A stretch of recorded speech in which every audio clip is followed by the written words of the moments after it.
प्यारे बच्चों, आज मैं आपको आपकी पाठ्य पुस्तक बाल महाभारत कक्षा 7 का दूसरा चैप्टर पढ़ाने जा रही हूँ, जिसका नाम है भीष्म प्रतिज्ञा। अब तक आपने जाना, आपने पढ़ा कि किस तरह से गंगा अपने 8वें पुत्र देवव्रत को अपने उसके जो पिता थे उनको सौंपकर, शांतनु को सौंपकर वापस चली जाती है, और कैसे देवव्रत भीष्म बन गए और उनकी क्या प्रतिज्ञा थी। अब आप ये जानिए। तेजस्वी पुत्र को पाकर राजा प्रफुल्लित मन से नगर को लौटे और देवव्रत राजकुमार के पद को सुशोभित करने लगे। उन्होंने उनको राजकुमार, वहाँ का जो था राजकुमार बना दिया। 4 वर्ष और बीत गए, 4 साल बीत गए। एक दिन राजा शांतनु यमुना तट की ओर घूमने गए तो वहाँ अप्सरा से सुंदर एक तरुणी दिखाई दी। तरुणी का नाम था सत्यवती। तरुणी मीन्स एक लड़की, एक सुंदर सी लड़की खड़ी थी। एक बार शांतनु यमुना के किनारे जैसे घूमने के लिए गए और वहाँ खड़े हुए वो देख रहे थे, तो उन्होंने देखा कि यमुना के किनारे पर एक सुंदर सी अप्सरा जैसी एक लड़की खड़ी हुई है, जिसका नाम था सत्यवती। गंगा के वियोग के कारण राजा के मन में जो विराग छाया हुआ था, वियोग में गंगा के चले जाने के बाद में जो जगह खाली हो गई थी, उनके मन में जो उदासी छाई हुई थी, वह इस लड़की को देखते ही क्या हो गया, विलीन हो गई, कहीं गायब हो गई। उस तरुणी को, सुंदर कन्या को देखकर कहीं विलीन हो गई, मतलब कहीं गुम हो गई। वो एकदम से वो खुश हो गए उसको देख के। गंगा के जाने के बाद में उन्हें पहली बार लगा कि नहीं, कुछ भी अभी खत्म नहीं हुआ है, सब ठीक है। उस सुंदरी को अपनी पत्नी बनाने की इच्छा उनके मन में बलवंती हो उठी और उन्होंने सत्यवती से प्रेम याचना की।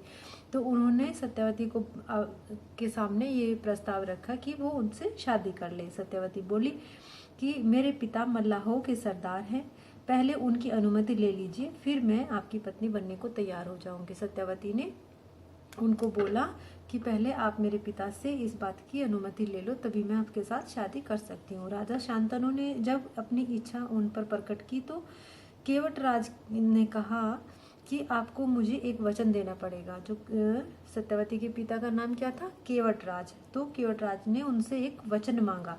राजा ने कहा, जो मांगोगे दूंगा, यदि वह मेरे लिए अनुचित नहीं है। राजा ने बोला कि अगर मेरे लिए यह वचन अनुचित नहीं है तो आप जो भी मांगोगे वह मैं आपको दे दूंगा। केवट राज बोले कि आपके बाद हस्तिनापुर के राज सिंहासन पर मेरी लड़की का पुत्र बैठेगा, इस बात पर मुझे तुम्हें वचन देना पड़ेगा इस बात का। तो शांतनु से जब उसने ये वचन मांगा कि मेरी लड़की सत्यवती से जो भी पुत्र पैदा होगा हस्तिनापुर की गद्दी पर वो बैठेगा, केवट राज की शर्त जो है राजा को नागवार लगी। उनको ये शर्त जो है उन्हें मंजूर नहीं थी।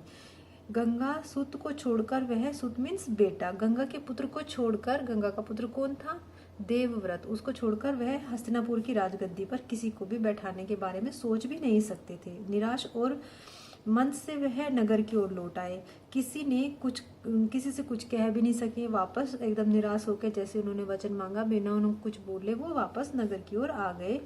चिंता उनके मन को कीड़े की तरह कुतर कुतर कर खाने लगी, और चिंता जो थी उनके मन को कुतर कुतर कर खाने लगी, मतलब टेंशन होगी उनको बहुत ज़्यादा। देवव्रत ने देखा कि उनके पिता के मन में कोई ना कोई व्यथा समाई हुई है। व्यथा मीन्स कोई तो टेंशन है उनको, कुछ तो वो परेशान है। एक दिन उसने शांतनु से पूछा, पिताजी, संसार का कोई भी सुख ऐसा नहीं है जो आपको प्राप्त न हो, फिर भी इधर कुछ दिनों से आप बहुत ही दिखाई दे रहे हैं, बहुत ही दुखी दिखाई दे रहे हैं, आपको किस बात की चिंता है।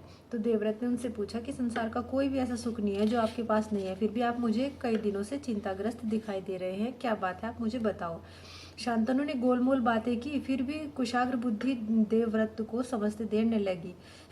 उन्होंने राजा के सारथी, जो सारथी होता है, जो रथ चलाने वाला जो होता है, राजा के सारथी से पूछा कि उस दिन केवट राज से यमुना नदी के किनारे जो बातें हुई थी उनका पता लगाकर मुझे बताओ। पिताजी की मन की व्यथा जानकर देवव्रत सीधे केवट राज के पास गए और उसने कहा कि वह अपनी पुत्री सत्यवती का विवाह महाराज शांतनु से कर दे। केवट राज ने वही शर्त दोहराई। केवट राज ने वही शर्त देवव्रत के सामने भी दोहराई जो उन्होंने शांतनु के सामने रखी थी।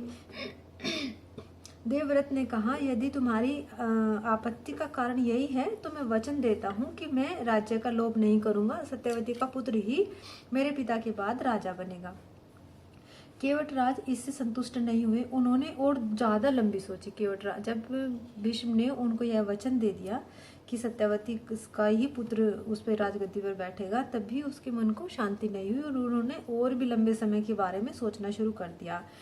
आर्यपुत्र, इस बात का तो मुझे भरोसा है कि आप अपने वचन पर अटल रहेंगे, किंतु आपकी संतान से मैं वैसी ही आशा कैसे रख सकता हूँ। उन्होंने बोला कि आपने तो गद्दी दे दोगे आप तो मेरे लड़की के बेटे को, लेकिन जब आपके पुत्र होंगे तो वे भी आपके जितने ही बलशाली होंगे, तो उनकी तरफ से मैं कैसे निश्चित रह सकता हूँ, नहीं तो वो फिर छीन लेंगे गद्दी को। आप जैसे वीर का पुत्र तो वीर ही होगा, बहुत संभव है कि वह मेरे नाती से राज्य वापस छीनने का प्रयत्न करे। उसके लिए उसके पास क्या उत्तर है, इसके लिए भी आपको मुझे कुछ न कुछ उत्तर तो जरूर देना पड़ेगा। तो केवट राज का प्रश्न सुनने के बाद में एकदम से उन्होंने बोला कि उसे संतुष्ट करने का बस यही एक अर्थ हो सकता है कि देवव्रत अपने भविष्य का जो है बलिदान कर दे। देवव्रत अपने बारे में कुछ भी ना सोचे और अपना जो फ्यूचर है उसका वो मतलब त्याग ही कर दे, बिल्कुल बलिदान ही कर दे। तो लेकिन पिता की जो भक्ति थी देवव्रत के अंदर, अपने पिता से जो वो उनको प्रेम था, जो वो अपने पिता के भक्त थे एक तरह से, तो देवव्रत इससे जरा भी विचलित नहीं हुए और गंभीर स्वर में उन्होंने यह कहा कि मैं जीवन भर विवाह नहीं करूंगा, आजन्म ब्रह्मचारी रहूंगा, मेरी संतान ही नहीं होगी, अब तो तुम संतुष्ट हो। उन्होंने बोला, अपनी प्रतिज्ञा उन्होंने की कि मैं पूरे कभी भी शादी नहीं करूंगा, हमेशा ब्रह्मचारी ही रहूंगा। अब शादी नहीं होगी तो संतान कहाँ से होगी। तो उन्होंने फिर केवटराज से पूछा कि अब तो तुम संतुष्ट हो।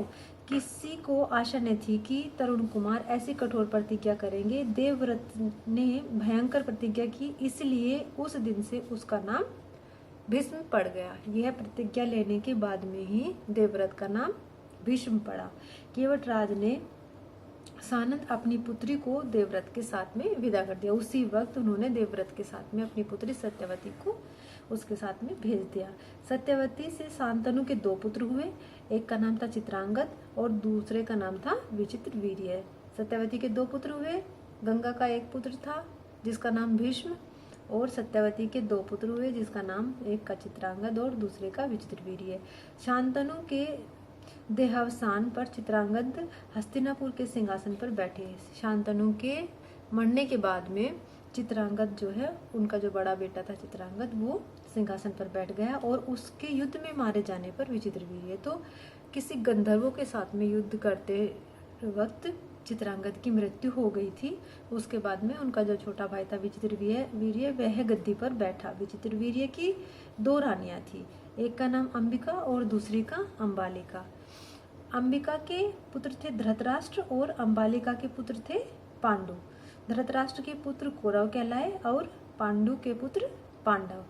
महात्मा भीष्म शांतनु के बाद से कुरुक्षेत्र युद्ध का अंत होने तक उस विशाल राजवंश के सामान्य कुलनायक और पूज्य बने रहे।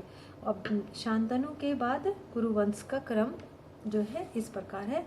लेकिन बच्चों, जो कुरुवंश का जो क्रम है वो मैं पहले से ही आपको लिखवा चुकी हूँ। फिर हम अगले हफ्ते पढ़ेंगे अंबा और अंबालिका।